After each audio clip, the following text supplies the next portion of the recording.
यी हुन् राष्ट्रिय स्वतन्त्र पार्टीका सांसद कृष्ण कुमार कार्की। अहिले उनी देशभर चर्चाको विषय बनेका छन्, तर उनी संसदमा बोलेको विषयले होइन, संसदमा नबोलेको विषयले चर्चामा छन्। सोमबार प्रतिनिधि सभाको बैठक चलिरहेको थियो। आकस्मिक समयमा बोल्नका लागि नाम टिपाएका सांसद कार्कीको पालो आयो र सभामुखले नाम लिए।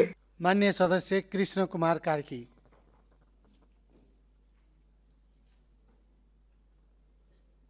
सभामुखले फेरि बोलाए। माननीय सदस्य कृष्ण कुमार कार्की। सभामुखले तेस्रो पटक पनि बोलाए। माननीय सदस्य कृष्ण कुमार कार्की। तर 3 पटक पनि माननीय सदस्य कृष्ण कुमार कार्कीलाई बोलाउँदा संसदमा उनको कुर्सी खाली रह्यो। न सांसद उठे न माइक खुलेको देखियो। माननीय सदस्य कृष्ण कुमार कार्की।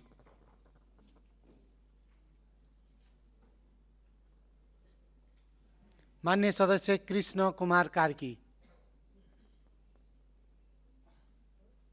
माननीय सदस्य कृष्ण कुमार कार्की।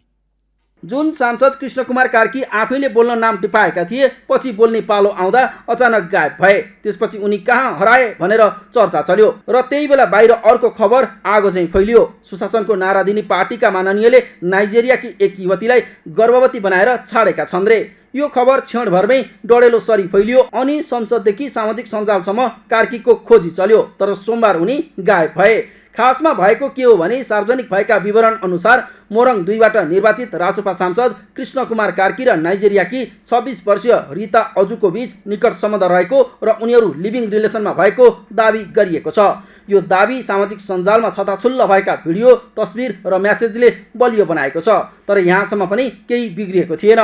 कथाले मोड त त्यति बेला लियो जति बेला ती नाइजेरियन युवतीले सांसद कार्कीबाट आफू गर्भवती भएको दाबी गरिन्। उनले आफू गर्भवती भएको जानकारी पाएपछि कार्की सम्पर्कविहीन बनेको आरोप लगाएकी छन्। ठमेल बस्दै आएकी अजुकोका अनुसार आफ्नो चाहना नहुँदा नहुँदै कार्कीले शारीरिक सम्बन्ध राखेका थिए। तथापि गर्भवती भएको थाहा पाएपछि अजुकोले गर्भपतन गर्ने बताएकी थिइन्। तर कार्कीले त्यसो गर्न दिएनन्। उनले सुरुमा बच्चा राख्न प्रेरित गर्ने, भविष्यका कुरा गर्ने र खुसी व्यक्त गरेका थिए रे। तर जिम्मेवारीको समय आउँदा सम्पर्कविहीन भएको युवतीको आरोप छ। अहिले युवतीले आफू आर्थिक र मानसिक तनावमा रहेको बताएकी छन्। खाने खर्चदेखि गर्भको बच्चाको भविष्यको चिन्ताले सताइरहेको उनको भनाइ सार्वजनिक भएको छ। तर सांसद कार्कीले भने यसलाई अस्वीकार गरेका छन्। सोमबार संसदमा गायब भएपछि कार्की मंगलबार भने देखा परे र उनले विदेशी युवतीलाई गर्भवती बनाएर अलपत्र पारेको आरोपबारे अनभिज्ञता प्रकट गरेका छन्। उनले आफूलाई यो विषयमा केही थाहा नभएको बताएका छन्। तथापि जनताले करिब 41,000 मत दिएर संसद पठाएका माननीयमाथि प्रश्न उठ्दा यो व्यक्तिगत विवादमा मात्रै सीमित रहँदैन। यसले सांसद पदको गरिमा र विश्वासमाथि पनि प्रश्न उठाउँछ।